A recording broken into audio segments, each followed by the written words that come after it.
అందరికీ నమస్తే. హైదరాబాద్ యూనివర్సిటీ భూముల విషయం, భూములు తాకట్టు లేకపోతే మార్ట్గేజ్, ఇవన్నీ మనం చూస్తున్నాం. 10,000 కోట్ల రూపాయల అప్పు. అసలు ఈ విషయంలో గవర్నమెంట్ చాలా రహస్యాలు మెయింటైన్ చేస్తుంది. ఇది జనాలకు చెప్పాల్సిన అవసరం ఉంది, పారదర్శకంగా ఉండాల్సిన అవసరం ఉంది. మీడియాను తప్పుదో పట్టిస్తున్నారు, తెలంగాణ ప్రజలను తప్పుదో పట్టిస్తున్నారు, ప్రతిపక్షాలను కూడా తప్పుదో పట్టిస్తుంది గవర్నమెంట్. ఇంత రహస్యం ఎందుకు? మీరు చేసిన అప్పు జనాల కోసమే కదా, మీరు కుదబెట్టింది జనం భూమే కదా, ప్రభుత్వం అంటే ప్రజలే కదా, మేము అందరం. మరి ఇంత రహస్యం ఎందుకు? అసలు దీనిలో శ్రీధర్ బాబు గారు మినిస్టర్, దాని రిలేటెడ్ మినిస్టర్, ఆయన ఏవేవో మాట్లాడుతున్నాడు, కానీ అసలు విషయాలు చెప్తలేరు. టీజీఐఎస్ అయితే మొత్తం మౌనంగా ఉండిపోయింది. హైదరాబాద్ యూనివర్సిటీ భూములకు బుల్డోజర్స్ పంపింది టీజీఐసి. తర్వాత మరుసటి రోజు ఇది ప్రభుత్వం భూమి, మా భూమి అని ప్రెస్ నోట్ ఇచ్చింది టీజీఐసి. కానీ ఈ ఫైనాన్స్ విషయంలో, అప్పు చేసిన విషయంలో ఎందుకు టీజీఐసి మౌనంగా ఉండిపోయింది? ఎందుకు కనీసం ఒక పల్లెత్తు మాట లేదు, ఒక ప్రెస్ నోట్ లేదు, ఏమీ లేదు? అసలు ఏం జరిగింది దీనిలో? చాలా భయంకరమైన నిజాలు ఇవి. నేను చాలా మందితో మాట్లాడిన తర్వాత, నేను లాస్ట్కు ముంబైలో ఈ కంపెనీ ఎక్కడైతే వీళ్ళు డబ్బులు తెచ్చిర్రో, ఎక్కడైతే వీళ్ళు మన భూమిని కుదబెట్టినరో, అక్కడ వాళ్ళ ఇన్ఫర్మేషన్ కూడా గ్యాదర్ ఇస్తే చాలా విషయాలు బయటకు వచ్చినాయి. గవర్నమెంట్ విషయాలు ఎందుకు బయట పెట్టలేకపోతుందో తెలియదు. చెప్తా నేను ఈ లెక్క ఏందో. ఈ లెక్క ఇనే కన్నా ముందు సిగ్నల్ టీవీ చూసినందుకు థ్యాంక్స్. కింద సబ్స్క్రైబ్ అనే బటన్ ఉంది, దాన్ని కూడా నొక్కండి ఒకసారి. మన సబ్జెక్ట్లకు పోదాం డైరెక్ట్గా. మీకు తెలుసు ఇదంతా కూడా మనకు అక్టోబర్ నుంచి ప్రాసెస్లో స్టార్ట్ అయింది. అసలు ఒక్కటి కాదు, ఎంత దారుణం అంటే, నేను ఒక ఊర్లో ఒక అతను ఫైనాన్స్ కావాలంటే భూమి కుదబెడితే ఎట్లుంటుందో, గవర్నమెంట్ అంతకన్నా దారుణంగా కుదబెట్టింది. చూడండి ఎట్లుంటుందో. ఏ అనేది RBI, reserve bank of India, అంత పెద్ద అమౌంట్ తీసుకోవాల్సి వచ్చినప్పుడు ఆర్బీఐ పర్మిషన్ అవసరం పడ్డది. బి అంటే స్టేట్ గవర్నమెంట్, సి అంటే టీజీఐఏసి, ఈజీగా అర్థం కానికి ఈ లెక్క రాసిన. డి అంటే ట్రస్ట్ ఇన్వెస్ట్మెంట్స్ ప్రైవేట్ లిమిటెడ్, ఈయన బ్రోకర్, వాళ్ళ భాషలో మర్చెంట్ బ్యాంకర్.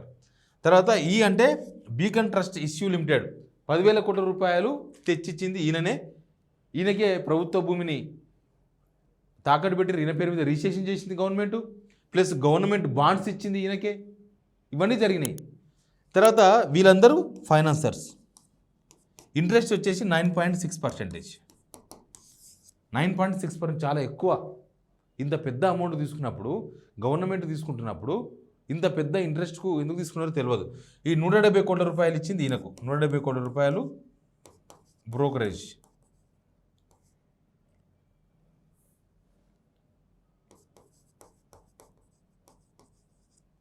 బ్రోకరేజ్ ఇచ్చింది ఈయనకు 170 crores. ఏమైందంటే స్టేట్ గవర్నమెంటు 400 ఎకరాలను టీజీఐసికి రిజిస్టర్ చేసింది. మ్యూటేషన్ చేయలేదు, ఓన్లీ రిజిస్టర్, నో మ్యూటేషన్.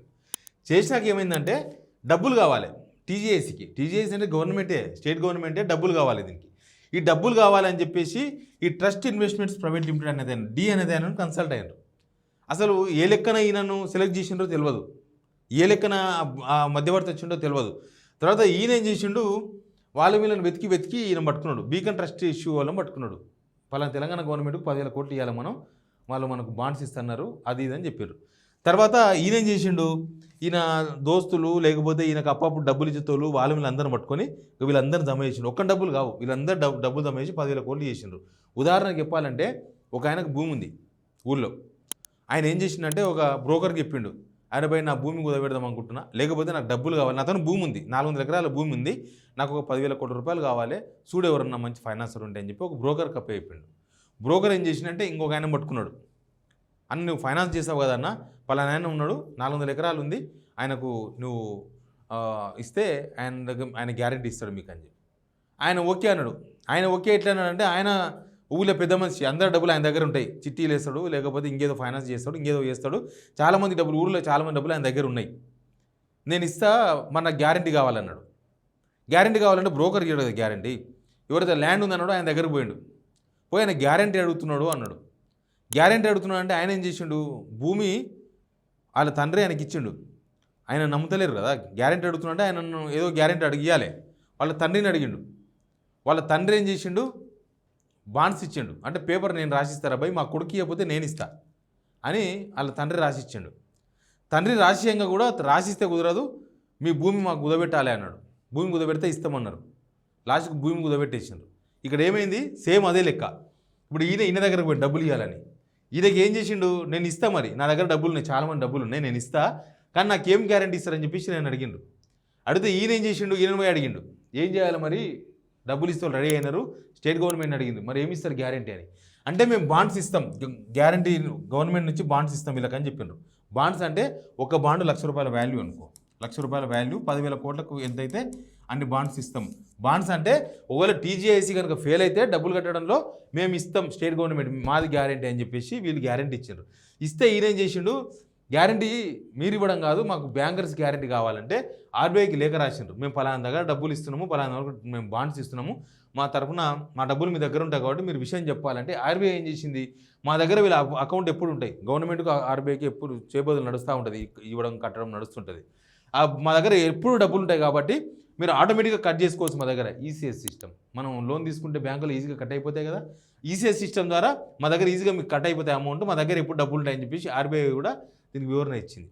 ఇచ్చిన తర్వాత వీళ్ళు ఏం చేసిండ్రు, ఈ బాండులు మళ్ళీ ఆర్బీఐ ఈ లెక్కలంతా మాకు వద్దు, ఇదంతా ఉన్నా సరే మాకు ఈ 400 ఎకరాలు మీ దగ్గర ఉంది కదా, మీరు చెప్పారు కదా ఆ 400 ఎకరాలు మా పేరు రిజిస్ట్రేషన్ చేయాలా అన్నారు. దానికి ఏం చేసిండ్రు, ఇది వచ్చి వీళ్ళకి రిజిస్ట్రేషన్ చేసిండ్రు. ఒక 10,000 కోట్ల రూపాయల కోసం ఒకటి మార్గేజ్ జరిగింది, భూమి మార్గేజ్ 400 ఎకరాలు మార్గేజ్ చేసిండ్రు. తర్వాత బాండ్స్, గవర్నమెంట్ బాండ్స్ ఇచ్చింది, తర్వాత ఆర్బీఐ గ్యారంటీ ఇప్పించిండ్రు.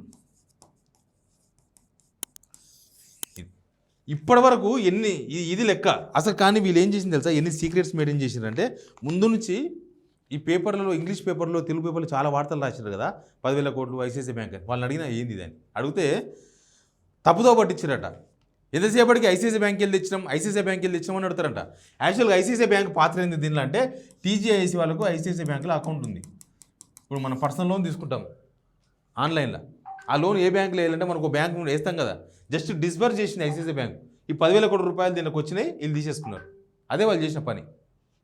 ఫస్ట్ నుంచి ఏం చెప్పిండ్రు వీళ్ళందరూ అధికారులు, గవర్నమెంట్ ఆఫీషియల్స్ అంతా ఐసిఐసిఐ బ్యాంక్ పేరు చెప్పుకొని తప్పించుకున్నారు. కానీ ప్రైవేట్ వాళ్ళ పేరు చెప్తే ఇజ్జత్ పోతుంది. ఒక గవర్నమెంట్ ప్రైవేట్ వాళ్ళతో పోయి భూమి కుదబెట్టడం ఏంది, ప్రైవేట్ వాళ్ళతో డబ్బులు తెచ్చుకోవడం ఏంది, 9.6% ఏంది, 150 కోట్ల రూపాయలు బ్రోకరేజ్ ఇవ్వడం ఏంది.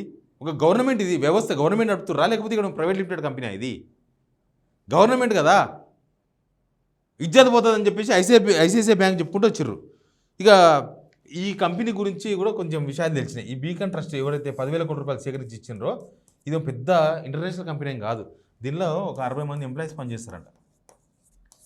60 మంది ఎంప్లాయీస్. నేను వాళ్ళతో మాట్లాడితే, మన మీడియా పర్సన్స్ అక్కడ కొంతమంది ఉంటారు, బాంబే ఆ ఏరియాలో పనిచేస్తారు, తెలుగులో ఉంటారు, వాళ్ళతో మాట్లాడితే వాళ్ళు అక్కడే ఇన్వెస్టిగేషన్ చెప్తే 60 మంది దాని ఆఫీస్ బాయ్తో కలిపి మొత్తం కలిసి 60 మంది పనిచేస్తారంట. పెద్ద కంపెనీ ఏం కాదు. ఆ కంపెనీకి ఈ భూమి కుదబెట్టిండ్రు. ఇప్పుడు ఈ భూమి ఏం చేస్తున్నారు, ఈ భూమి మీదనే తాకట్టు పెట్టి 10,000 కోట్లు తీసుకొచ్చారు. ఇప్పుడు అదే భూమిని అమ్మేసి 30,000 కోట్లు కావాలి మాకు, ఆ భూమిని అమ్మేస్తామని ప్లాన్ చేస్తున్నారు. అసలు అమ్మాలంటే ఈ బీకనైనా ఒప్పుకుంటాడో ఒప్పుకోవడం కూడా తెలియదు. అసలు ఏం అగ్రిమెంట్ ఉందో తెలియదు. వాళ్ళకు గవర్నమెంట్కి అగ్రిమెంట్ ఉంటుంది కదా, అగ్రిమెంట్ కూడా బయట పెట్టలే ఇప్పుడు గవర్నమెంట్. నేనేమనుకుంటున్నా అంటే, అంతకుముందు చంద్రబాబు నాయుడు ఏమో బిల్లిరావుకు ఐఎంజీ భారత్ అనే సంస్థకు, డూప్లికేట్ సంస్థకు అప్పచెప్పిండ్రు. ఇప్పుడు రేవంత్ రెడ్డి గారేమో ఈ సంస్థకి ఇచ్చారు. పెద్ద తేడా ఏం లేదు. అప్పుడు 50,000 ఎకరాలకు అప్పచెప్పారు మొత్తం, ఇక్కడేమో 10,000 కోట్ల రూపాయలకు గంపగుత్తగా అప్పచెప్పారు. అసలు 20 సంవత్సరాలు పట్టింది అక్కడి నుంచి రానికే. ఐఎంజీ భారత్ అనే వాళ్ళ దగ్గర నుంచి అక్కడ నుంచి భూమి గవర్నమెంట్కి రానికే 25 ఏళ్ళు పట్టింది. మళ్ళీ ఇప్పుడు ఈ బీకన్ ట్రస్ట్ ఇష్యూ నుంచి రావడానికి ఎంత టైం పడుతుందో తెలియదు. మళ్ళీ ఇక్కడ ఏమేమి అగ్రిమెంట్స్ ఉన్నాయో, అసలు వీళ్ళు అమ్మకానికి ఒప్పుకుంటారో లేదో. ఇప్పుడు రేపు సుప్రీంకోర్టు విషయం తెలిసినాక వీళ్ళు కూడా చెప్తారు. సుప్రీంకోర్టు కనుక ఇది అడవి భూమి, లేకపోతే ఇది అడవి శాఖ కిందకే పోతుంది. ఎందుకు చెప్తున్నా అడవి శాఖ భూమి చెప్తున్నా అంటే, ఈ సిఎస్ ఆల్రెడీ రిపోర్ట్ ఇచ్చింది. 16 తారీఖున రిపోర్ట్ ఇవ్వాలి, కానీ ముందే ఇచ్చేసింది రిపోర్ట్, ఇది గవర్నమెంట్ భూమే. కానీ అడవి శాఖ సుప్రీంకోర్టు 1980లో ఇచ్చిన ఒక తీర్పు ఉందట. నిపుణులు చెప్తున్నారు, వీళ్ళు పర్యావరణవేత్తలు. 100 ఎకరాల భూమి 10 సంవత్సరాలు 12 సంవత్సరాలు, లేకపోతే చెట్లు పెరుగుతున్నాయి గట్టిగా 100 ఎకరాలు లేదా అంత పైన భూమి ఓలా గట్టిగా చెట్లు కనుక ఉంటే అది అడవి శాఖ కాకపోయినా అడవి శాఖ భూమి కింద లెక్క పెట్టాలంట. లేకపోతే పర్మిషన్స్ తీసుకోవాలంట. ఆ పర్మిషన్ తీసుకున్న తర్వాత చెట్లు కొట్టాలి. ఇప్పుడు అవన్నీ చేయకుండా కొట్టేసిండ్రు. కాబట్టి ఇవన్నీ దాని మీద ఇప్పుడు సుప్రీంకోర్టు ఇచ్చే తీర్పు మీద ఈ బీకాన్ ట్రస్ట్ వాళ్ళు చేసే కేసులు ఇది పెద్ద పంచాయతీ, బిల్లీరావు పంచాయతీ ఇది కూడా మళ్ళీ ఒక 25 ఏళ్ళు పడేటట్టు నా భూమి మనకు రానికి. ఇప్పుడు ఇంకా రేవంత్ రెడ్డి ముఖ్యమంత్రి ఉన్నా లేకపోయినా ఆర్బీఐ నుంచి అమౌంట్ కట్ అయిపోతూ ఉంటుంది. ఎవరు కడతారు? మేము చేసిన అప్పు, మేము పాత గవర్నమెంట్ అప్పు కడుతున్నామంటే వీళ్ళు గవర్నమెంట్ ప్రైవేట్ వాళ్ళతో తీసుకున్నాం. మాత్రం నేను అంటున్నా, భారతదేశంలో ఏ గవర్నమెంట్ కూడా ఇప్పటిదాకా ఇట్లా భూమి కుదబెట్టి ప్రైవేట్ ఫైనాన్సర్ దగ్గర డబ్బులు తీసుకోలేదట. ఎవ్వరు కూడా ప్రైవేట్ వాళ్ళకు. మరి గవర్నమెంటు బ్రోకరేజ్ ఛార్జ్ ఇస్తుందా? గవర్నమెంట్ బ్రోకరేజ్ ఛార్జ్ ఇచ్చి డబ్బులు తీసుకుంటుందా? అంత దిగజారిపోయినామా మనం? ఏ గవర్నమెంట్, ఎంత నాశనం అయిపోయిన గవర్నమెంట్, శ్రీలంక గవర్నమెంట్ కూడా ఇట్లాంటి అప్పు ఇవ్వలేదంట. ఈ అప్పు అనేది మోస్ట్ వరెస్టెడ్ అప్పు. మన ఇంట్లో సిలిండర్ కుదబెట్టి డబ్బులు తీసుకొచ్చినామంటే మన ఇంట్లో పరిస్థితి దీనమైన పరిస్థితులు, దరిద్రమైన పరిస్థితులు అంటే లెక్క. మనం ఎక్కడ కుదబెడతాం? పాన్ బ్రోకర్ దగ్గర కుదబెడతాం సిలిండర్లు, లేకపోతే బంగారము, అవి ఇవి. అది చాలా దారుణమైన సిచ్యువేషన్లో తాకట్టు పెడతాం. చాలా దారుణమైన సిచ్యువేషన్. ఇక మనల్ని ఎవరు నమ్ముతలేని ఇక మార్కెట్లో. ఇప్పుడు ఏంది, ఈ 10,000 కోట్ల రూపాయలు వీళ్ళకి కడితే 10,000 కోట్లు అంటే 10,000 కోట్లకే ఇస్తారో మనకి ఎక్కువ వాళ్ళ అగ్రిమెంట్స్ మనకు తెలియదు కదా. ఇస్తే ఈ భూమి వెనకకి ఇస్తారేమో, కానీ 10,000 కోట్లు ఏడున్నాయి. లేకపోతే అది వాళ్ళకే. సేమ్ మన ఇల్లు మార్గేజ్ చేసుకున్నాం, లోన్ తీసుకున్నాం, లోన్ కడితే మనకు, లేకపోతే బ్యాంక్ ఆయనకి. ఇంకా బ్యాంక్ అయినా యాక్షన్ వేస్తాడో పోతుంది, ఎటుపోతుందో తెలియదు. అది మనది కానీ కాదు. ఇల్లు ఇది ప్రభుత్వ భూమి అని చెప్పుకుంటున్నారు, కానీ మార్గేజ్ చేసింది ప్రైవేట్ సంస్థకు. వాళ్ళకున్నాయి సంస్థ హక్కులు, వాళ్ళకున్నాయి, ప్రభుత్వానికి లేవు హక్కులు. ఇంటి మీద లోన్ తీసుకున్నాక మనకి ఏముండవు హక్కులు. ఆ లోన్ కట్టేస్తే మన హక్కులు. మనకు తెలియకుండా, ఆయనకు తెలియకుండా, బ్యాంకు తెలియకుండా ట్రాన్స్ఫర్ చేయలేము, బ్యాంకుని తెలియకుండా అమ్మలేము, బ్యాంకుని తెలియకుండా కూలగొట్టలేము. ఇవి చాలా ఉంటాయి ఇట్లాంటి గడబళ్ళు. చూద్దాం ఏం జరుగుతుందో. ఇప్పుడంతా ముంబై చేతిలో ఉంది మన గౌరవం, ఇజ్జత్. తెలంగాణ ప్రభుత్వం ఇజ్జత్ ఏడబోయిందంటే, ముంబైలో ఒకే బంగ్లా, ఏదో బంగ్లాలు ఉంటాయి, 2 ఆఫీసులు. ఈ 2 ఆఫీసులు ఒకటే బంగ్లాలు ఉంటాయంట. ఈ 2 ఒకటే బిల్డింగ్లో ఉంటాయి.